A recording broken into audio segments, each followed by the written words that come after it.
ਸਤਿ ਸ਼੍ਰੀ ਅਕਾਲ ਦੋਸਤੋ, channel today Punjab news ਦੇਖ ਰਹੇ ਸਾਰੇ ਹੀ ਸਰੋਤਿਆਂ ਦਾ ਸਵਾਗਤ ਕਰਦੇ ਹਾਂ ਜੀ। ਸੂਬੇ ਪੰਜਾਬ ਦੀਆਂ ਇਸ ਵੇਲੇ ਦੀਆਂ ਖਾਸ ਤੇ ਵੱਡੀਆਂ ਖਬਰਾਂ ਦਾ ਖਾਸ ਬੁਲੇਟਿਨ ਲੈ ਕੇ ਹਾਜ਼ਰ ਹੋ ਗਏ ਹਾਂ ਜੀ ਦੋਸਤੋ, ਇਸ ਵੇਲੇ ਦੀ ਅਹਿਮ ਤੇ ਵੱਡੀ ਖਬਰ, ਦਿੱਲੀ ਵਿੱਚ ਕਰੋਨਾ ਪੀੜਤਾਂ ਨੂੰ ਖਾਣਾ ਭੇਜੇਗਾ ਸੰਯੁਕਤ ਕਿਸਾਨ ਮੋਰਚਾ। ਕਿਸਾਨ ਮੋਰਚੇ ਦੇ ਤਾਲਮੇਲ ਤਹਿਤ ਦਿੱਲੀ ਦੇ ਕਈ ਬੋਰਡਾਂ ਤੇ ਬੈਠੇ ਕਿਸਾਨ ਖਾਣੇ ਦੇ ਪੈਕਟ ਤੇ ਹੋਰ ਜ਼ਰੂਰੀ ਸਮਾਨ ਦਿੱਲੀ ਦੇ ਹਸਪਤਾਲਾਂ ਵਿੱਚ ਭੇਜਣਗੇ। ਪਹਿਲਾਂ ਹੀ ਗਾਜ਼ੀਪੁਰ ਸਰਹੱਦ ਤੇ ਕਿਸਾਨ ਫਰੰਟੀਅਰ ਦਿੱਲੀ ਦੇ ਬੱਸ ਅੱਡਿਆਂ, ਸਟੇਸ਼ਨਾਂ ਤੇ ਹਸਪਤਾਲਾਂ ਵਿੱਚ ਭੋਜਨ ਭੇਜ ਰਹੇ ਨੇ। ਪੈਕਿੰਗ ਦੀ ਪ੍ਰਕਿਰਿਆ ਕੱਲ੍ਹ ਤੋਂ ਸਿੰਘੂ ਸਰਹੱਦ ਤੇ ਵੀ ਸ਼ੁਰੂ ਕੀਤੀ ਜਾਵੇਗੀ। ਟਿਕਰੀ ਸਰਹੱਦ ਤੇ ਸੇਵਾਵਾਂ ਦੇਣ ਦਾ ਐਲਾਨ ਕਰਦਿਆਂ ਇੱਕ ਸਮੂਹ ਨੇ ਕਿਹਾ ਕਿ ਜੇ ਦਿੱਲੀ ਵਿੱਚ ਕਿਸੇ ਲੋੜਵੰਦ ਨੂੰ ਭੋਜਨ ਦੀ ਸਮੱਸਿਆ ਹੈ ਤਾਂ ਉਹ ਕਿਸਾਨ ਮੋਰਚੇ ਨਾਲ ਸੰਪਰਕ ਕਰ ਸਕਦੇ ਹਨ। ਜਦੋਂ ਸਰਕਾਰੀ ਮਸ਼ੀਨਰੀ ਫੇਲ ਹੋ ਚੁੱਕੀ ਹੈ ਤਾਂ ਦੇਸ਼ ਦੇ ਨਾਗਰਿਕ ਇੱਕ ਦੂਜੇ ਦੀ ਮਦਦ ਕਰ ਰਹੇ ਨੇ। ਦਿੱਲੀ ਵਿੱਚ ਜਦੋਂ ਲੋਕ ਸਿਹਤ ਪੱਖੋਂ ਮਾੜੀ ਸਥਿਤੀ ਵਿੱਚ ਹਨ, ਇੱਕ ਦੂਜੇ ਦੀ ਸੇਵਾ ਕਰਨਾ ਭਾਈਚਾਰਾ ਤੇ ਏਕਤਾ ਦੀ ਇੱਕ ਮਿਸਾਲ ਹੈ। ਕਿਸਾਨ ਮੋਰਚੇ ਦੇ ਰਸਤੇ 'ਚ ਜੋ ਵੀ ਆਕਸੀਜਨ ਜਾਂ ਹੋਰ ਸੇਵਾਵਾਂ ਵਾਲੇ ਵਾਹਨ ਆ ਰਹੇ ਨੇ, ਵਲੰਟੀਅਰ ਉਹਨਾਂ ਵਾਹਨਾਂ ਦੀ ਪੂਰੀ ਮਦਦ ਨਾਲ ਅੱਗੇ ਤੱਕ ਪਹੁੰਚਣ ਵਿੱਚ ਵੀ ਮਦਦ ਕਰ ਰਹੇ ਨੇ। ਇਹ ਕਿਸਾਨ ਲਹਿਰ ਮਨੁੱਖੀ ਕਦਰਾਂ ਕੀਮਤਾਂ ਦਾ ਸਨਮਾਨ ਕਰਦੀ ਹੈ ਤੇ ਕਿਸਾਨ ਹਮੇਸ਼ਾ ਦੇਸ਼ ਭਲਾਈ ਲਈ ਲੜਦੇ ਰਹਿਣਗੇ। ਜੀ ਦੋਸਤੋ, ਅਗਲੀ ਖਬਰ ਦੇਖਦੇ ਹਾਂ। ਇਟਲੀ ਵਿੱਚ ਪੰਜਾਬੀ ਨੌਜਵਾਨ ਦੀ ਸੜਕ ਹਾਦਸੇ ਵਿੱਚ ਹੋਈ ਮੌਤ। ਇਟਲੀ ਦੇ ਜ਼ਿਲ੍ਹਾ ਮਾਂਤੋਵਾ ਦੇ ਸ਼ਹਿਰ ਸੁਜਾਰਾ ਨੇੜੇ ਵਾਪਰੇ ਸੜਕ ਹਾਦਸੇ ਵਿੱਚ ਪੰਜਾਬੀ ਨੌਜਵਾਨ ਦੀ ਮੌਤ ਹੋ ਗਈ। ਪੂਨਮ ਸਿੰਘ ਸੈਰੀ ਆਪਣੇ ਸਾਥੀ ਫਕਿੰਦਰ ਸਿੰਘ ਦੇ ਨਾਲ ਘਰ ਪਰਤ ਰਹੇ ਸਨ ਤਾਂ ਅਚਾਨਕ ਉਹਨਾਂ ਦੀ ਗੱਡੀ ਡੂੰਘੇ ਟੋਏ ਵਿੱਚ ਡਿੱਗ ਗਈ। ਹਾਦਸਾ ਇੰਨਾ ਜ਼ਬਰਦਸਤ ਸੀ ਕਿ ਪੂਨਮਦੀਪ ਸਿੰਘ ਸੈਰੀ ਦੀ ਮੌਕੇ ਤੇ ਹੀ ਮੌਤ ਹੋ ਗਈ, ਜਦਕਿ ਗੱਡੀ ਚਲਾ ਰਹੇ ਫਕਿੰਦਰ ਸਿੰਘ ਦੇ ਮਾਮੂਲੀ ਸੱਟਾਂ ਲੱਗੀਆਂ ਹਨ। ਮ੍ਰਿਤਕ ਪੂਨਮਦੀਪ ਸਿੰਘ ਸੈਰੀ ਪੰਜਾਬ ਦੇ ਜ਼ਿਲ੍ਹਾ ਹੁਸ਼ਿਆਰਪੁਰ ਦੇ ਪਿੰਡ ਵੱਡੀ ਮਿਆਣੀ ਦਾ ਰਹਿਣ ਵਾਲਾ ਸੀ, ਜੋ ਪਿਛਲੇ 10 ਸਾਲਾਂ ਤੋਂ ਇਟਲੀ ਦੇ ਮਾਂਤੋਵਾ ਵਿੱਚ ਰਹਿ ਰਿਹਾ ਸੀ। ਜੀ ਦੋਸਤੋ, ਅਗਲੀ ਖਬਰ ਦੇਖਦੇ ਹਾਂ। ਬਰਫ਼ ਦੇ ਤੂੰਦੇ ਡਿੱਗਣ ਦੇ ਕਾਰਨ ਪੰਜਾਬ ਰੈਜੀਮੈਂਟ ਦੇ 6 ਜਵਾਨਾਂ ਦੀ ਹੋਈ ਮੌਤ। ਕੇਂਦਰ ਸ਼ਾਸਿਤ ਪ੍ਰਦੇਸ਼ ਲੇਹ ਲਦਾਖ ਦੇ ਸਿਆਚਨ ਖੇਤਰ ਵਿੱਚ ਬਰਫ਼ ਦੇ ਤੂੰਦੇ ਡਿੱਗਣ ਦੇ ਕਾਰਨ 21 ਪੰਜਾਬ ਰੈਜੀਮੈਂਟ ਵੈਬਰੂ ਦੇ 6 ਜਵਾਨ ਬਰਫ਼ ਵਿੱਚ ਦੱਬ ਗਏ, ਜਿਸ ਕਾਰਨ ਉਹਨਾਂ ਦੀ ਮੌਤ ਹੋ ਗਈ। ਇਹਨਾਂ ਵਿੱਚ 2 ਜਵਾਨ ਸਿਪਾਹੀ ਪ੍ਰਭਜੀਤ ਸਿੰਘ ਤੇ ਅਮਰਦੀਪ ਸਿੰਘ ਪੰਜਾਬ ਤੋਂ ਸਨ। ਪ੍ਰਾਪਤ ਜਾਣਕਾਰੀ ਦੇ ਅਨੁਸਾਰ ਮਾਨਸਾ ਦੇ ਪਿੰਡ ਹਾਕਮਵਾਲਾ ਦਾ ਸੈਨਿਕ ਪ੍ਰਭਜੀਤ ਸਿੰਘ ਤੇ ਅਮਰਦੀਪ ਸਿੰਘ, ਜੋ ਪਿੰਡ ਕਰਮਗੜ੍ਹ ਬਰਨਾਲਾ ਦਾ ਵਾਸੀ ਦੱਸਿਆ ਜਾ ਰਿਹਾ ਹੈ, ਦੀ ਮੌਤ ਦੀ ਸੂਚਨਾ ਇਲਾਕੇ ਵਿੱਚ ਅੱਗ ਵਾਂਗ ਫੈਲ ਗਈ। ਜਾਣਕਾਰੀ ਦੇ ਅਨੁਸਾਰ ਪ੍ਰਭਜੀਤ ਸਿੰਘ 3 ਸਾਲ ਪਹਿਲਾਂ ਹੀ ਪਿੰਡ ਵਿੱਚ ਪੜ੍ਹਾਈ ਮੁਕੰਮਲ ਕਰਨ ਤੋਂ ਬਾਅਦ 21 ਪੰਜਾਬ ਬਟਾਲੀਅਨ ਵਿੱਚ ਸੈਨਿਕ ਵਜੋਂ ਭਰਤੀ ਹੋਇਆ ਸੀ ਤੇ ਇਸ ਵੇਲੇ ਲੇਹ ਲਦਾਖ ਦੇ ਉਚਾਈ ਵਾਲੇ ਖੇਤਰ ਸਿਆਚਿਨ ਵਿੱਚ ਤਾਇਨਾਤ ਸੀ। ਜੀ ਦੋਸਤੋ, ਅਗਲੀ ਖਬਰ ਦੇਖਦੇ ਹਾਂ। ਐਕਸ਼ਨ ਮੋਡ ਵਿੱਚ ਵਿਦੇਸ਼ੀ ਦੋਸਤ ਪਹੁੰਚਣ ਲੱਗੀ ਮਦਦ। ਭਾਰਤ ਵਿੱਚ ਕਰੋਨਾ ਦੀ ਦੂਜੀ ਲਹਿਰ ਦੀ ਰਫ਼ਤਾਰ ਤੋਂ ਪਰੇਸ਼ਾਨ ਵਿਦੇਸ਼ੀ ਸਰਕਾਰਾਂ ਨੇ ਤੇਜ਼ੀ ਨਾਲ ਮਦਦ ਭੇਜਣੀ ਸ਼ੁਰੂ ਕਰ ਦਿੱਤੀ ਹੈ। ਐਤਵਾਰ ਨੂੰ ਅਮਰੀਕਾ ਵੱਲੋਂ ਵੈਕਸੀਨ ਦੇ ਕੱਚੇ ਮਾਲ ਦੀ ਸਪਲਾਈ ਦਾ ਐਲਾਨ ਕਰਨ ਦੇ 24 ਘੰਟਿਆਂ ਦੇ ਅੰਦਰ ਹੀ ਉੱਥੋਂ ਆਕਸੀਜਨ ਪਲਾਂਟ ਤੇ ਦੂਜੇ ਉਪਕਰਨਾਂ ਦੀ ਪਹਿਲੀ ਖੇਪ ਭਾਰਤ ਪਹੁੰਚ ਗਈ ਹੈ। ਬਰਤਾਨੀਆ, ਸਿੰਗਾਪੁਰ, ਦੁਬਈ ਸਮੇਤ ਦੂਜੇ ਦੇਸ਼ਾਂ ਤੋਂ ਵੀ ਮਦਦ ਪਹੁੰਚਣੀ ਸ਼ੁਰੂ ਹੋ ਗਈ ਹੈ। ਭਾਰਤ ਸਰਕਾਰ ਲਗਾਤਾਰ ਦੂਜੇ ਦੇਸ਼ਾਂ ਦੇ ਸੰਪਰਕ ਵਿੱਚ ਹੈ। ਸੋਮਵਾਰ ਨੂੰ ਪ੍ਰਧਾਨ ਮੰਤਰੀ ਨਰਿੰਦਰ ਮੋਦੀ ਨੇ ਜਾਪਾਨ ਦੇ PM ਨਾਲ ਵੀ ਗੱਲਬਾਤ ਕੀਤੀ, ਜਿਸ ਵਿੱਚ ਕਰੋਨਾ ਮਹਾਮਾਰੀ 'ਚ ਮਦਦ ਤੇ ਖਾਸ ਤੌਰ ਤੇ ਗੱਲ ਹੋਈ। ਸੁਗਾ ਨੇ ਗੱਲਬਾਤ ਵਿੱਚ ਭਾਰਤ ਨੂੰ ਤਤਕਾਲ ਮਦਦ ਭੇਜਣ ਦਾ ਐਲਾਨ ਵੀ ਕੀਤਾ। ਬਰਤਾਨੀਆ ਤੇ ਭਾਰਤ ਦੇ ਵਿਦੇਸ਼ ਮੰਤਰੀਆਂ ਵਿਚਾਲੇ ਵੀ ਇਸ ਬਾਰੇ ਕਾਫੀ ਚਰਚਾ ਹੋਈ। ਆਸਟ੍ਰੇਲੀਆਈ ਸਰਕਾਰ ਨੇ ਵੀ ਮੰਗਲਵਾਰ ਨੂੰ ਆਪਣੀ ਕੈਬਨਿਟ ਦੀ ਬੈਠਕ ਬੁਲਾਈ ਹੈ, ਜਿਸ ਵਿੱਚ ਭਾਰਤ ਨੂੰ ਮਦਦ ਦੀ ਤਜਵੀਜ਼ ਤੇ ਮਨਜ਼ੂਰੀ ਮਿਲਣ ਦੀ ਪੂਰੀ ਸੰਭਾਵਨਾ ਹੈ। ਭਾਰਤ ਨੂੰ ਮਦਦ 'ਚ ਸਭ ਤੋਂ ਜ਼ਿਆਦਾ ਤੇਜ਼ ਤੇ ਰਣਨੀਤਿਕ ਭਾਈਵਾਲ ਦੇਸ਼ ਅਮਰੀਕਾ ਨੇ ਦਿਖਾਈ ਹੈ। ਐਤਵਾਰ ਨੂੰ ਦੋਵਾਂ ਦੇਸ਼ਾਂ ਦੇ ਰਾਸ਼ਟਰੀ ਸੁਰੱਖਿਆ ਸਲਾਹਕਾਰਾਂ ਵਿੱਚ ਹੋਈ ਗੱਲਬਾਤ ਵਿੱਚ ਵੈਕਸੀਨ ਲਈ ਜ਼ਰੂਰੀ ਕੱਚੇ ਮਾਲ ਦੀ ਸਪਲਾਈ ਸਮੇਤ ਦੂਜੇ ਮੁੱਦਿਆਂ ਤੇ ਸਹਿਮਤੀ ਬਣੀ। ਇਸ ਫੈਸਲੇ ਤੋਂ ਬਾਅਦ ਰਾਸ਼ਟਰਪਤੀ ਜੋ ਬਾਈਡਨ, ਉਪ ਰਾਸ਼ਟਰਪਤੀ ਕਮਲਾ ਹੈਰਿਸ, ਰੱਖਿਆ ਮੰਤਰੀ ਲੋਇਡ ਆਸਟਿਨ ਤੇ ਵਿਦੇਸ਼ ਮੰਤਰੀ ਐਂਟਨੀ ਸਮੇਤ ਦੂਜੇ ਕਈ ਆਲਾ ਅਧਿਕਾਰੀਆਂ ਨੇ ਨਾ ਸਿਰਫ ਭਾਰਤ ਦੇ ਹਾਲਾਤ ਨੂੰ ਲੈ ਕੇ ਸੰਵੇਦਨਾ ਪ੍ਰਗਟਾਈ, ਬਲਕਿ ਛੇਤੀ ਤੋਂ ਛੇਤੀ ਮਦਦ ਦੇਣ ਦਾ ਭਰੋਸਾ ਵੀ ਜਤਾਇਆ। ਰਾਸ਼ਟਰਪਤੀ ਬਾਈਡਨ ਨੇ ਕਿਹਾ ਕਿ ਜਿਸ ਤਰ੍ਹਾਂ ਭਾਰਤ ਨੇ ਸੰਕਟ ਵਿੱਚ ਸਾਡੀ ਮਦਦ ਕੀਤੀ ਹੈ, ਉਸੇ ਤਰ੍ਹਾਂ ਹੀ ਅਸੀਂ ਵੀ ਸੰਕਟ ਦੀ ਇਸ ਘੜੀ ਵਿੱਚ ਮਦਦ ਦੇ ਲਈ ਤਿਆਰ ਹਾਂ।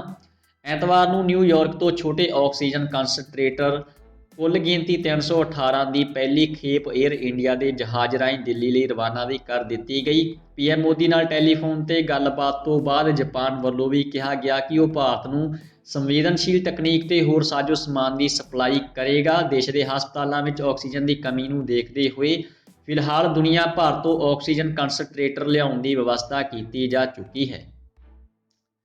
ਜੀ ਦੋਸਤੋ, ਅਗਲੀ ਖਬਰ ਦੇਖਦੇ ਹਾਂ। ਪਰਾਲੀ ਸਾੜਨ ਤੇ ਹੁਣ ਨਹੀਂ ਹੋਵੇਗੀ ਕਿਸਾਨ ਨੂੰ ਜੇਲ੍ਹ। ਕਿਸਾਨਾਂ ਨੂੰ ਰਾਹਤ ਦੇਣ ਦੇ ਲਈ ਕੇਂਦਰ ਸਰਕਾਰ ਨੇ ਬਦਲੇ ਨਿਯਮ। ਕੇਂਦਰ ਸਰਕਾਰ ਨੇ ਕਿਸਾਨਾਂ ਨੂੰ ਇੱਕ ਵਾਰੀ ਮੁੜ ਵੱਡੀ ਰਾਹਤ ਦੇ ਦਿੱਤੀ ਹੈ। ਹੁਣ ਪਰਾਲੀ ਸਾੜਨ ਵਾਲੇ ਕਿਸਾਨਾਂ ਨੂੰ ਜੇਲ੍ਹ ਨਹੀਂ ਹੋਵੇਗੀ। ਇਸ ਦੇ ਨਾਲ ਹੀ ਉਹਨਾਂ ਤੇ 1 ਕਰੋੜ ਰੁਪਏ ਤੱਕ ਦੇ ਮੋਟੇ ਜੁਰਮਾਨੇ ਦੀ ਵਿਵਸਥਾ ਵੀ ਖਤਮ ਕਰ ਦਿੱਤੀ ਗਈ ਹੈ। ਦਿੱਲੀ ਦੀਆਂ ਹੱਦਾਂ ਤੇ ਪ੍ਰਦਰਸ਼ਨ ਕਰ ਰਹੇ ਕਿਸਾਨਾਂ ਨੂੰ ਵੱਡੀ ਰਾਹਤ ਦਿੰਦੇ ਹੋਏ ਕੇਂਦਰ ਸਰਕਾਰ ਨੇ ਹਵਾ ਗੁਣਵੱਤਾ ਮੈਨੇਜਮੈਂਟ ਕਮਿਸ਼ਨ ਦਾ ਪੁਨਰਗਠਨ ਕਰਕੇ ਇਸ ਸਬੰਧ ਵਿੱਚ ਨੋਟੀਫਿਕੇਸ਼ਨ ਵੀ ਜਾਰੀ ਕਰ ਦਿੱਤਾ ਹੈ। ਇਸ ਵਿੱਚ ਇਹ ਦੋਵੇਂ ਵਿਵਸਥਾਵਾਂ ਹਟਾ ਦਿੱਤੀਆਂ ਗਈਆਂ ਨੇ। ਇਸ ਤੋਂ ਇਲਾਵਾ ਕਮਿਸ਼ਨ ਵਿੱਚ ਇੱਕ ਮੈਂਬਰ ਖੇਤੀ ਖੇਤਰ ਤੋਂ ਵੀ ਸ਼ਾਮਲ ਕੀਤਾ ਜਾ ਰਿਹਾ ਹੈ। ਦੋਸਤੋ, ਤੁਹਾਨੂੰ ਦੱਸ ਦਈਏ, ਅਕਤੂਬਰ 2020 ਵਿੱਚ ਗਠਿਤ 18 ਮੈਂਬਰੀ ਕਮਿਸ਼ਨ ਨੂੰ ਪਰਾਲੀ ਸਾੜਨ ਵਾਲੇ ਕਿਸਾਨਾਂ ਤੇ ਸਖਤ ਤੋਂ ਸਖਤ ਕਾਰਵਾਈ ਕਰਨ ਦੇ ਅਧਿਕਾਰ ਦਿੱਤੇ ਗਏ ਸਨ। ਇਹਨਾਂ 'ਚ ਦੋਸ਼ੀ ਕਿਸਾਨਾਂ ਤੇ 1 ਕਰੋੜ ਰੁਪਏ ਤੱਕ ਦਾ ਜੁਰਮਾਨਾ ਲਾਉਣ ਤੇ 5 ਸਾਲਾਂ ਤੱਕ ਜੇਲ੍ਹ ਭੇਜਣ ਦੀ ਵਿਵਸਥਾ ਕੀਤੀ ਗਈ ਸੀ। ਖੇਤੀ ਕਾਨੂੰਨ ਵਿਰੋਧੀ ਅੰਦੋਲਨਕਾਰੀਆਂ ਦੀ ਮੰਗਾਂ 'ਚ ਇਸ ਵਿਵਸਥਾ ਨੂੰ ਹਟਾਉਣ ਦੀ ਮੰਗ ਵੀ ਸ਼ਾਮਲ ਸੀ, ਜਿਸ ਨੂੰ ਕੇਂਦਰ ਸਰਕਾਰ ਨੇ ਪ੍ਰਵਾਨ ਕਰ ਲਿਆ ਹੈ। ਜੀ ਦੋਸਤੋ, ਅਗਲੀ ਖਬਰ ਦੇਖਦੇ ਹਾਂ। ਹੋਰ ਸਸਤੀਆਂ ਹੋ ਸਕਦੀਆਂ ਨੇ ਕੋਵਿਸ਼ੀਲਡ ਤੇ ਕੋਵੈਕਸੀਨ। ਦੇਸ਼ ਵਿੱਚ ਕੋਰੋਨਾ ਦੀ ਵੈਕਸੀਨ ਬਣਾਉਣ ਵਾਲੀਆਂ ਦੋਵੇਂ ਕੰਪਨੀਆਂ ਸੀਰਮ ਇੰਸਟੀਚਿਊਟ ਆਫ ਇੰਡੀਆ ਤੇ ਭਾਰਤ ਬਾਇਓਟੈਕ ਨੂੰ ਕੇਂਦਰ ਸਰਕਾਰ ਨੇ ਕਿਹਾ ਹੈ ਕਿ ਉਹ ਆਪਣੀ ਵੈਕਸੀਨ ਦੀਆਂ ਕੀਮਤਾਂ ਘਟਾਉਣ। ਸੋਮਵਾਰ ਨੂੰ ਕੈਬਨਿਟ ਸਕੱਤਰ ਰਾਜੀਵ ਗੌਬਾ ਦੀ ਅਗਵਾਈ ਵਿੱਚ ਵੈਕਸੀਨ ਦੀ ਕੀਮਤ ਨੂੰ ਲੈ ਕੇ ਲੰਬੀ ਚੱਲੀ ਬੈਠਕ ਵਿੱਚ ਤਮਾਮ ਮੁੱਦਿਆਂ ਤੇ ਚਰਚਾ ਹੋਈ। ਇਸ ਵਿੱਚ ਸਰਕਾਰ ਨੇ ਕੰਪਨੀਆਂ ਨੂੰ ਕਿਹਾ ਕਿ ਕੋਰੋਨਾ ਮਹਾਮਾਰੀ ਦੇ ਮੌਜੂਦਾ ਹਾਲਾਤ ਨੂੰ ਦੇਖਦੇ ਹੋਏ ਉਹ ਇਸ ਦੀ ਕੀਮਤ ਵਿੱਚ ਕਟੌਤੀ ਕਰਨ ਲਈ ਕਦਮ ਚੁੱਕਣ। ਇਹ ਪਿਛਲੇ 4 ਦਿਨਾਂ ਦੇ ਅੰਦਰ ਵੈਕਸੀਨ ਦੀ ਕੀਮਤ ਨੂੰ ਲੈ ਕੇ ਕੇਂਦਰ ਸਰਕਾਰ ਵੱਲੋਂ ਬੁਲਾਈ ਗਈ ਦੂਜੀ ਬੈਠਕ ਸੀ। ਵੈਸੇ ਕੇਂਦਰ ਸਰਕਾਰ ਵੈਕਸੀਨ ਖਰੀਦਣ ਦੇ ਕਾਰਨ ਸੂਬਿਆਂ ਤੇ ਪੈਣ ਵਾਲੇ ਵਾਧੂ ਬੋਝ ਨੂੰ ਲੈ ਕੇ ਕਾਫੀ ਸੰਵੇਦਨਸ਼ੀਲ ਹੈ ਤੇ ਸਮਾਂ ਆਉਣ ਤੇ ਸੂਬਿਆਂ ਦੀ ਮਦਦ ਕਰਨ ਦਾ ਬਦਲ ਵੀ ਖੁੱਲ੍ਹਾ ਹੋਇਆ ਹੈ। ਮੰਨਿਆ ਜਾ ਰਿਹਾ ਹੈ ਕਿ ਛੇਤੀ ਹੀ ਦੋਵੇਂ ਕੰਪਨੀਆਂ ਆਪਣੀ ਵੈਕਸੀਨ ਦੀਆਂ ਨਵੀਆਂ ਕੀਮਤਾਂ ਦੇ ਮਤੇ ਸਰਕਾਰ ਨੂੰ ਭੇਜ ਸਕਦੀਆਂ ਨੇ। ਕੋਵਿਸ਼ੀਲਡ ਬਣਾਉਣ ਵਾਲੀ company serum institute of India ਨੇ ਭਾਰਤ ਵਿੱਚ ਆਪਣੀ ਵੈਕਸੀਨ ਦੀ ਕੀਮਤ ਕੇਂਦਰ ਸਰਕਾਰ ਲਈ 150 ਰੁਪਏ ਪ੍ਰਤੀ ਡੋਜ਼, ਸੂਬਿਆਂ ਦੇ ਲਈ 400 ਰੁਪਏ ਪ੍ਰਤੀ ਡੋਜ਼ ਤੇ ਖੁੱਲ੍ਹੇ ਬਾਜ਼ਾਰ ਦੇ ਲਈ 600 ਰੁਪਏ ਪ੍ਰਤੀ ਡੋਜ਼ ਤੈਅ ਕੀਤੀ ਸੀ। ਉੱਥੇ ਹੀ ਭਾਰਤ ਬਾਇਓਟੈਕ ਨੇ ਸ਼ਨਿਚਰਵਾਰ ਨੂੰ ਕਿਹਾ ਸੀ ਕਿ ਉਸ ਦੀ ਵੈਕਸੀਨ ਦੀ ਕੀਮਤ ਸੂਬਿਆਂ ਲਈ 600 ਰੁਪਏ ਤੇ ਨਿੱਜੀ ਖੇਤਰ ਦੇ ਲਈ 1200 ਰੁਪਏ ਪ੍ਰਤੀ ਡੋਜ਼ ਹੋਵੇਗੀ। ਕੰਪਨੀ ਨੇ ਬਰਾਮਦ ਲਈ ਵੈਕਸੀਨ ਦੀ ਕੀਮਤ 15 ਤੋਂ 20 ਡਾਲਰ ਪ੍ਰਤੀ ਡੋਜ਼ ਤੈਅ ਕੀਤੀ ਹੈ। ਭਾਰਤ ਬਾਇਓਟੈਕ ਦੀ ਵੈਕਸੀਨ ਵੀ ਕੇਂਦਰ ਸਰਕਾਰ ਲਈ 150 ਰੁਪਏ ਪ੍ਰਤੀ ਡੋਜ਼ ਦੀ ਦਰ ਨਾਲ ਉਪਲਬਧ ਹੋਵੇਗੀ। ਜੀ ਦੋਸਤੋ, ਅਗਲੀ ਖਬਰ ਦੇਖਦੇ ਹਾਂ। ਕਾਂਗਰਸ ਦੇ ਸੂਬਾ ਪ੍ਰਧਾਨ ਸੁਨੀਲ ਜਾਖੜ ਤੇ ਕੈਬਨਿਟ ਮੰਤਰੀ ਸੁਖਜਿੰਦਰ ਰੰਧਾਵਾ ਨੇ ਦਿੱਤਾ ਅਸਤੀਫਾ। ਹਾਈਕੋਰਟ ਵੱਲੋਂ ਕੋਟਕਪੂਰਾ ਗੋਲੀकांड ਮਾਮਲੇ ਵਿੱਚ ਵਿਸ਼ੇਸ਼ ਜਾਂਚ ਟੀਮ ਦੀ ਰਿਪੋਰਟ ਰੱਦ ਕੀਤੇ ਜਾਣ ਤੋਂ ਬਾਅਦ ਪੰਜਾਬ ਵਜ਼ਾਰਤ ਦੀ ਹੋਈ ਮੀਟਿੰਗ ਵਿੱਚ ਵੱਡਾ ਰਾਜਸੀ ਧਮਾਕਾ ਹੋਇਆ। ਮੀਟਿੰਗ ਵਿੱਚ ਪੰਜਾਬ ਕਾਂਗਰਸ ਦੇ ਪ੍ਰਧਾਨ ਸੁਨੀਲ ਜਾਖੜ, ਸਹਿਕਾਰਤਾ ਮੰਤਰੀ ਸੁਖਜਿੰਦਰ ਸਿੰਘ ਰੰਧਾਵਾ ਤੇ ਮੁੱਖ ਮੰਤਰੀ ਕੈਪਟਨ ਅਮਰਿੰਦਰ ਸਿੰਘ ਵਿਚਕਾਰ ਖੂਬ ਤਲਖੀ ਹੋਣ ਦੀ ਖਬਰ ਹੈ। ਸੂਤਰ ਦੱਸਦੇ ਹਨ ਕਿ ਤਿੰਨੋਂ ਨੇਤਾਵਾਂ ਵਿੱਚ ਜਦੋਂ ਭਖਵੀਂ ਬਹਿਸ ਹੋਈ ਤਾਂ ਪੰਜਾਬ ਕਾਂਗਰਸ ਦੇ ਪ੍ਰਧਾਨ ਸੁਨੀਲ ਜਾਖੜ ਤੇ ਸਹਿਕਾਰਤਾ ਮੰਤਰੀ ਸੁਖਜਿੰਦਰ ਰੰਧਾਵਾ ਨੇ ਅਸਤੀਫਾ ਦੇ ਦਿੱਤਾ। ਭਾਵੇਂ ਕਿ ਮੁੱਖ ਮੰਤਰੀ ਨੇ ਦੋਵੇਂ ਆਗੂਆਂ ਦਾ ਅਸਤੀਫਾ ਉਸੇ ਵਕਤ ਪਾੜ ਕੇ ਸੁੱਟ ਦਿੱਤਾ, ਪਰ ਵੱਡੀ ਗੱਲ ਇਹ ਹੈ ਕਿ ਦੋਵੇਂ ਆਗੂਆਂ ਨੂੰ ਅਸਤੀਫਾ ਦੇਣ ਦੀ ਨੌਬਤ ਕਿਉਂ ਆਈ। ਸੂਤਰ ਦੱਸਦੇ ਹਨ ਕਿ ਮੀਟਿੰਗ ਵਿੱਚ ਕੋਟਕਪੂਰਾ ਕਾਂਡ ਨੂੰ ਲੈ ਕੇ ਹਾਈਕੋਰਟ ਦੇ ਫੈਸਲੇ ਤੇ ਜਦੋਂ ਗੱਲਬਾਤ ਹੋਈ ਤਾਂ ਕਈ ਕੈਬਨਿਟ ਮੰਤਰੀਆਂ ਨੇ ਮੁੱਖ ਮੰਤਰੀ ਨੂੰ ਸਵਾਲ ਕੀਤਾ ਕਿ ਆਈਜੀ ਕੁੰਵਰ ਵਿਜੇ ਪ੍ਰਤਾਪ ਨੂੰ ਕਿਸ ਦੀ ਸਿਫਾਰਿਸ਼ ਤੇ ਮੈਂਬਰ ਲਾਇਆ ਗਿਆ, ਜਦੋਂ ਕਿ ਉਹਨਾਂ ਤੋਂ ਹੋਰ ਵੀ ਸੀਨੀਅਰ ਅਧਿਕਾਰੀ ਸਨ। ਦੱਸਿਆ ਜਾਂਦਾ ਹੈ ਕਿ ਮੰਤਰੀਆਂ ਨੇ ਬਾਕੀ 4 ਮੈਂਬਰਾਂ ਵੱਲੋਂ ਜਾਂਚ ਪੜਤਾਲ ਤੇ ਦਸਤਖਤ ਨਾ ਕਰਨ ਵਾਲੇ ਪੁਲਿਸ ਅਧਿਕਾਰੀਆਂ ਖਿਲਾਫ ਕਾਰਵਾਈ ਕਰਨ ਤੇ ਸਹੀ ਜਾਣਕਾਰੀ ਨਾ ਦੇਣ ਤੇ ਵੀ ਮੀਟਿੰਗ ਵਿੱਚ ਹੰਗਾਮਾ ਹੋ ਗਿਆ। ਮੁੱਖ ਮੰਤਰੀ ਨੇ ਆਈਜੀ ਕੁੰਵਰ ਵਿਜੇ ਪ੍ਰਤਾਪ ਨੂੰ ਲਾਉਣ ਲਈ ਜਦੋਂ ਸੁਖਮਿੰਦਰ ਸਿੰਘ ਰੰਧਾਵਾ ਦਾ ਨਾਂ ਲਿਆ ਤਾਂ ਰੰਧਾਵਾ ਭੜਕ ਉੱਠੇ। ਦੱਸਿਆ ਜਾ ਰਿਹਾ ਕਿ ਰੰਧਾਵਾ ਨੇ ਮੁੱਖ ਮੰਤਰੀ ਕੈਪਟਨ ਅਮਰਿੰਦਰ ਸਿੰਘ ਨੂੰ ਕਿਹਾ ਕਿ ਬਾਕੀ 4 ਮੈਂਬਰਾਂ ਖਿਲਾਫ ਕਾਰਵਾਈ ਕਿਉਂ ਨਹੀਂ ਕੀਤੀ ਗਈ ਤੇ ਕੁੰਵਰ ਵਿਜੇ ਪ੍ਰਤਾਪ ਦਾ ਅਸਤੀਫਾ ਕਿਉਂ ਪ੍ਰਵਾਨ ਕੀਤਾ ਗਿਆ। ਇਹ ਵੀ ਕਿਹਾ ਗਿਆ ਕਿ ਜਦੋਂ ਕੁੰਵਰ ਵਿਜੇ ਪ੍ਰਤਾਪ ਦਾ ਅਸਤੀਫਾ ਪੁੱਜ ਗਿਆ ਸੀ ਤਾਂ ਉਹਨਾਂ ਨੂੰ ਰਾਜਪਾਲ ਕੋਲ ਜਾਣ ਦਾ ਮੌਕਾ ਕਿਉਂ ਦਿੱਤਾ ਗਿਆ। ਦੱਸਿਆ ਗਿਆ ਕਿ ਹਾਈਕੋਰਟ ਵੱਲੋਂ ਰੱਦ ਕੀਤੀ ਰਿਪੋਰਟ ਦੇ ਮਾਮਲੇ ਵਿੱਚ ਐਡਵੋਕੇਟ ਜਨਰਲ ਅਤੁਲ ਨੰਦਾ ਨੇ ਇਸ ਤੋਂ ਆਪਣਾ ਪਿੱਛਾ ਛੁਡਾ ਲਿਆ ਹੈ। ਅਤੁਲ ਨੰਦਾ ਨੇ ਦੱਸਿਆ ਕਿ ਉਹਨਾਂ ਨੂੰ ਇਸ ਸਬੰਧ ਵਿੱਚ ਕੋਈ ਫਾਈਲ ਹੀ ਨਹੀਂ ਦਿਖਾਈ ਗਈ। ਸੂਤਰਾਂ ਤੋਂ ਪਤਾ ਲੱਗਦਾ ਹੈ ਕਿ ਪੰਜਾਬ ਕਾਂਗਰਸ ਪ੍ਰਧਾਨ ਸੁਨੀਲ ਜਾਖੜ ਨੇ ਇੱਥੋਂ ਤੱਕ ਕਹਿ ਦਿੱਤਾ ਕਿ ਕਾਂਗਰਸ ਨੇ ਬੇਅਦਬੀ ਮਾਮਲੇ ਨੂੰ ਹੱਲ ਕਰਨ ਦਾ ਭਰੋਸਾ ਦਿੱਤਾ ਸੀ ਤੇ ਇਸ ਮੁੱਦੇ ਨੂੰ ਲੈ ਕੇ ਕਾਂਗਰਸ ਸੱਤਾ ਵਿੱਚ ਆਈ ਸੀ। ਉਹਨਾਂ ਕਿਹਾ ਕਿ ਜੇਕਰ ਪੰਜਾਬ ਸਰਕਾਰ ਲੋਕਾਂ ਨਾਲ ਕੀਤੇ ਵਾਅਦੇ ਪੂਰੇ ਨਹੀਂ ਕਰ ਸਕਦੀ ਤਾਂ ਉਹ ਅਜਿਹੀ ਸਥਿਤੀ ਵਿੱਚ ਕੰਮ ਨਹੀਂ ਕਰ ਸਕਦੀ।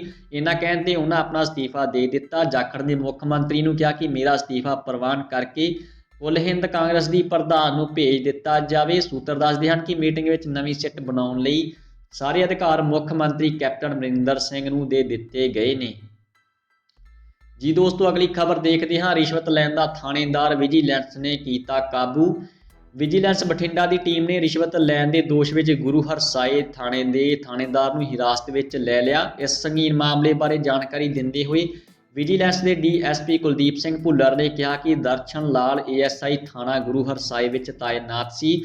ਮਾਮਲਾ ਇਹ ਹੈ ਕਿ ਇੱਕ ਔਰਤ ਨੇ ਕਿਸੇ ਵਿਅਕਤੀ ਦੇ ਖਿਲਾਫ ਸ਼ਿਕਾਇਤ ਦਰਜ ਕਰਵਾਈ ਸੀ, ਜਦਕਿ ਸੁਰਜੀਤ ਸਿੰਘ ਵਿਰੁੱਧ ਕਾਰਵਾਈ ਕਰਵਾਉਣ ਬਦਲੇ ਥਾਣੇਦਾਰ ਦਰਸ਼ਨ ਲਾਲ 30,000 ਰੁਪਏ ਦੀ ਮੰਗ ਕਰ ਰਿਹਾ ਸੀ। ਔਰਤ ਨੇ ਥਾਣੇਦਾਰ ਨਾਲ ਗੱਲਬਾਤ ਕਰ ਲਈ ਤੇ 10,000 ਰੁਪਏ ਦੇਣ ਲਈ ਸਮਾਂ ਤੈਅ ਕਰ ਲਿਆ। ਇਸੇ ਦੌਰਾਨ ਵਿਜੀਲੈਂਸ ਨੇ ਛਾਪਾ ਮਾਰਿਆ ਤੇ ਰੰਗੇ ਹੱਥੀਂ ਥਾਣੇਦਾਰ ਨੂੰ ਨਕਦੀ ਸਮੇਤ ਕਾਬੂ ਕਰ ਲਿਆ। ਥਾਣੇਦਾਰ ਦੇ ਵਿਰੁੱਧ FIR ਦਰਜ ਕਰਕੇ ਅਗਲੀ ਕਾਰਵਾਈ ਆਰੰਭ ਕਰ ਦਿੱਤੀ ਹੈ। ਜੀ ਦੋਸਤੋ, ਅਗਲੀ ਖਬਰ ਦੇਖਦੇ ਹਾਂ। ਮੈਡੀਕਲ ਸਪਲਾਈ ਦੇ ਰਸਤੇ ਵਿੱਚ ਚੀਨ ਨੇ ਪਾਇਆ ਅੜਿੱਕਾ।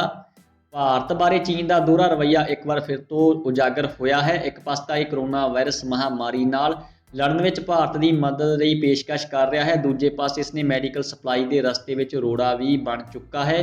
ਚੀਨ ਦੀ ਸਰਕਾਰੀ ਹਵਾਈ ਕੰਪਨੀ ਸਿਚੁਆਨ 에ਅਰਲਾਈਨਸ ਨੇ ਅਗਲੇ 15 ਦਿਨਾਂ ਦੀ ਖਾਤਰ ਭਾਰਤ ਲਈ ਆਪਣੇ ਮਾਲਵਾਹਕ ਜਹਾਜ਼ਾਂ ਦੀਆਂ ਉਡਾਨਾਂ ਮੁਅੱਤਲ ਕਰ ਦਿੱਤੀਆਂ ਨੇ। ਇਸ ਨਾਲ ਨਿੱਜੀ ਕਾਰੋਬਾਰੀਆਂ ਵੱਲੋਂ ਚੀਨ ਤੋਂ ਆਕਸੀਜਨ ਕੰਸਨਟਰੇਟਰ ਤੇ ਹੋਰ ਮੈਡੀਕਲ ਸਮਾਨ ਭੇਜਣ ਦੇ ਨਿੱਜੀ ਕਾਰੋਬਾਰੀਆਂ ਦੀ ਕੋਸ਼ਿਸ਼ ਵਿੱਚ ਰੁਕਾਵਟ ਪੈਦਾ ਹੋਵੇਗੀ। ਕਰੋਨਾ ਦੇ ਮਾਮਲੇ ਵਧਣ ਦੇ ਕਾਰਨ ਬੀਜਿੰਗ ਵੱਲੋਂ ਹਮਾਇਤ ਤੇ ਸਹਿਯੋਗ ਦੀ ਪੇਸ਼ਕਸ਼ ਕੀਤੇ ਜਾਣ ਦੇ ਬਾਵਜੂਦ ਸਿਚੁਆਨ 에ਅਰਲਾਈਨਸ ਨੇ ਇਹ ਕਦਮ ਚੁੱਕਿਆ।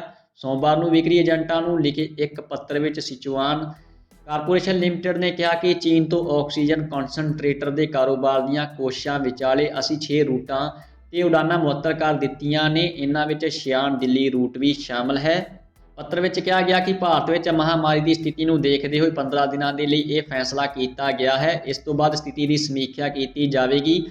ਪੱਤਰ ਵਿੱਚ ਅੱਗੇ ਕਿਹਾ ਗਿਆ ਕਿ ਭਾਰਤ ਲਈ ਉਡਾਨਾਂ ਹਮੇਸ਼ਾ ਸਾਡੇ ਲਈ ਮਹੱਤਵਪੂਰਨ ਰਹੀਆਂ ਹਨ। ਉਡਾਨਾਂ ਮੁਅੱਤਲ ਹੋਣ ਨਾਲ ਸਾਡੀਆਂ ਕੰਪਨੀਆਂ ਨੂੰ ਕਾਫੀ ਨੁਕਸਾਨ ਹੋਵੇਗਾ, ਪਰ ਇਹਨਾਂ ਹਾਲਾਤਾਂ ਦੇ ਲਈ ਸਾਨੂੰ ਅਫਸੋਸ ਹੈ। ਸਾਨੂੰ ਉਮੀਦ ਹੈ ਕਿ ਵਿਕਰੀ ਏਜੰਟ ਸਥਿਤੀਆਂ ਨੂੰ ਸਮਝਣ ਦੀ ਕੋਸ਼ਿਸ਼ ਕਰਨਗੇ। ਜੀ ਦੋਸਤੋ, ਅਗਲੀ ਖਬਰ ਦੇਖਦੇ ਹਾਂ। ਹਾਈਕੋਰਟ ਵੱਲੋਂ ਚੋਣ ਕਮਿਸ਼ਨ ਨੂੰ ਝਿੜਕਾਂ। ਚੋਣ ਕਮਿਸ਼ਨ ਕਰੋਨਾ ਦੀ ਦੂਜੀ ਲਹਿਰ ਲਈ ਇਕੱਲਾ ਜ਼ਿੰਮੇਵਾਰ। ਮਦਰਾਸ ਉੱਚ ਅਦਾਲਤ ਨੇ ਸੋਮਵਾਰ ਨੂੰ ਚੋਣ ਕਮਿਸ਼ਨ ਦੀ ਤਿੱਖੀ ਆਲੋਚਨਾ ਕਰਦੇ ਹੋਏ ਦੇਸ਼ ਵਿੱਚ ਕਰੋਨਾ ਦੀ ਦੂਜੀ ਲਹਿਰ ਦੇ ਕਥਿਤ ਪ੍ਰਕੋਪ ਲਈ ਉਸ ਨੂੰ ਸਭ ਤੋਂ ਗੈਰ ਜ਼ਿੰਮੇਵਾਰ ਸੰਸਥਾ ਕਰਾਰ ਦਿੱਤਾ, ਕਿਉਂਕਿ ਚੋਣ ਕਮਿਸ਼ਨ ਨੇ ਕਰੋਨਾ ਆਫਤ ਤੋਂ ਬਾਅਦ ਵੀ ਚੋਣ ਰੈਲੀਆਂ ਨੂੰ ਨਹੀਂ ਰੋਕਿਆ। ਅਦਾਲਤ ਨੇ ਚੋਣ ਕਮਿਸ਼ਨ ਨੂੰ ਦੇਸ਼ ਵਿੱਚ ਕਰੋਨਾ ਦੀ ਦੂਜੀ ਲਹਿਰ ਦੇ ਲਈ ਇਕੱਲਾ ਜ਼ਿੰਮੇਵਾਰ ਕਰਾਰ ਦਿੱਤਾ ਹੈ। ਅਦਾਲਤ ਨੇ ਕਿਹਾ ਕਿ ਚੋਣ ਕਮਿਸ਼ਨ ਨੇ ਸਿਆਸੀ ਦਲਾਂ ਨੂੰ ਰੈਲੀਆਂ ਤੇ ਸਭਾਵਾਂ ਕਰਨ ਦੀ ਪ੍ਰਵਾਨਗੀ ਦੇ ਕੇ ਮਹਾਮਾਰੀ ਨੂੰ ਫੈਲਣ ਦਾ ਮੌਕਾ ਦਿੱਤਾ। ਅਦਾਲਤ ਨੇ ਤਿੱਖੀ ਟਿੱਪਣੀ ਕਰਦੇ ਹੋਏ ਕਿਹਾ ਕਿ ਚੋਣ ਕਮਿਸ਼ਨ ਦੇ ਅਧਿਕਾਰੀਆਂ ਵਿਰੁੱਧ ਹੱਤਿਆ ਦੇ ਦੋਸ਼ਾਂ ਤਹਿਤ ਵੀ ਮਾਮਲਾ ਦਰਜ ਕੀਤਾ ਜਾ ਸਕਦਾ ਹੈ। ਮੁੱਖ ਜੱਜ ਸੰਜੀਵ ਬੈਨਰਜੀ ਤੇ ਜੱਜ ਸੈਥਿਲ ਕੁਮਾਰ ਰਾਮਮੂਰਤੀ ਦੀ ਬੈਂਚ ਨੇ ਇੱਕ ਜਨਹਿਤ ਅਪੀਲ ਤੇ ਸੁਣਵਾਈ ਕਰਦੇ ਹੋਏ ਇਹ ਫੈਸਲਾ ਸੁਣਾਇਆ ਹੈ। ਜੀ ਦੋਸਤੋ, ਸੂਬੇ ਪੰਜਾਬ ਤੇ ਦੇਸ਼ ਦੀਆਂ ਹੋਰ ਖਬਰਾਂ ਦੀ ਜਾਣਕਾਰੀ ਦੇ ਲਈ ਚੈਨਲ ਨੂੰ ਸਬਸਕ੍ਰਾਈਬ ਜ਼ਰੂਰ ਕਰ ਲਵੋ। ਸਾਡੇ ਨਾਲ ਬਣੇ ਰਹਿਣ ਤੇ ਤੁਹਾਡਾ ਬਹੁਤ ਬਹੁਤ ਧੰਨਵਾਦ।